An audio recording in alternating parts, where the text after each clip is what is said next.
Bonjour, Marie et ses amis poètes vous proposent aujourd'hui Jules Pierre Théophile Gautier, né à Tarbes le 30 août 1811 et meurt à Neuilly-sur-Seine le 23 octobre 1872, est un poète romancier et critique d'art français.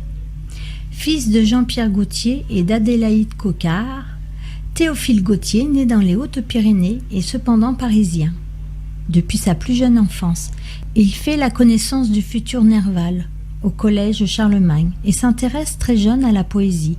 En 1829, il rencontre Victor Hugo, qu'il reconnaît pour son maître et participe activement au mouvement romantique, comme lors de la fameuse bataille d'Hernani, le 25 février 1830. Il évoquera avec humour cette période en 1833 dans Les Jeunes France.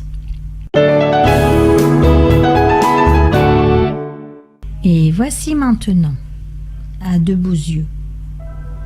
Vous avez un regard singulier et charmant, comme la lune au fond du lac qui la reflète.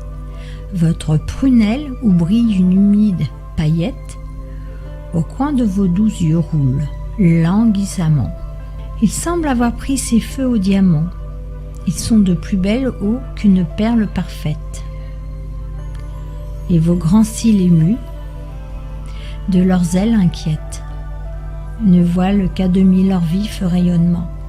1000 petits amours, à leur miroir de flammes, se viennent regarder et s'y trouvent plus beaux, et les désirs y vont rallumer leurs flambeaux.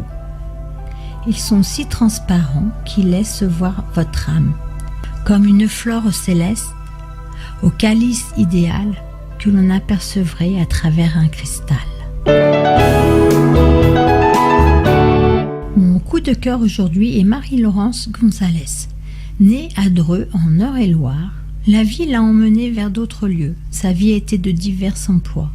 Après une vie active, diverse et variée, elle s'adonne à une de ses passions, celle de l'écriture. N'a aucune formation pour cela, simplement une irrésistible envie d'écrire. Et voici maintenant. Liberté. Des actions sont données au peuple de choisir. Oui, bien des batailles et des guerres avant d'y parvenir.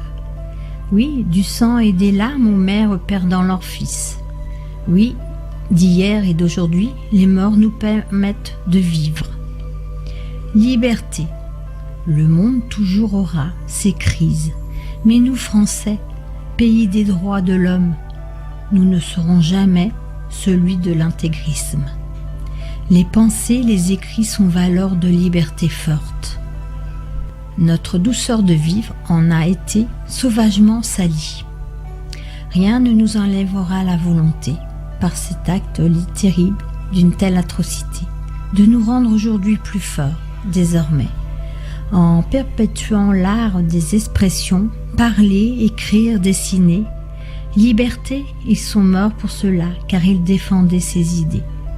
Ils sont tombés, lâchement exécutés, car ils étaient hommes de liberté. Nous devons suivre et encore sur nos papiers faire glisser les mots, les phrases et les dessins, dénonçant toutes les atrocités. Le livre de leurs écrits aujourd'hui avec eux s'envole. En chaque page, une âme belle les accompagne. Immensité de ces hommes, victimes d'autres êtres ignobles, laissant dans la douleur les familles en leur deuil. Liberté, la paix est un prix à payer, de notre vigilance sans jamais accepter que la haine grandisse au sein d'un pays, mais d'une unité. Être fier, debout et sans arrêt, une plume à la main, d'écrire, continuer. Liberté. Marie et ses amis poètes vous remercient et vous donnent rendez-vous mercredi prochain. Au revoir.